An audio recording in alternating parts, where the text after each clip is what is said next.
How to buy on Coinbase wallet or how to buy crypto on Coinbase wallet. Hello everybody, welcome back to my channel. This is me Bipan Basnath and today I'll guide you on how you can buy on Coinbase wallet.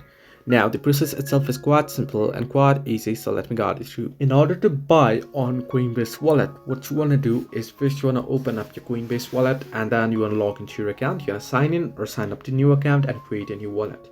In my case, I'm unable to do so, but I'll just be guiding you through. At the home page, you'll get the trade tab on the bottom of your screen. You want to simply tap on it and there you'll get the option buy and sell that you can see on the screen here, buy and sell option. You can simply tap on buy, and once you tap on buy, there it'll ask you to choose the asset that you want to buy, the crypto. You can choose any crypto that you wish to buy, the currency, and then you want to tap on it and you want to choose your currency and select the amount that you would like to buy and go through certain prompts and you'll be able to make the purchase. So this way you can buy on Coinbase wallet. Hope this helped you. Do like and subscribe and do not forget to leave a comment down below if you have any further issues.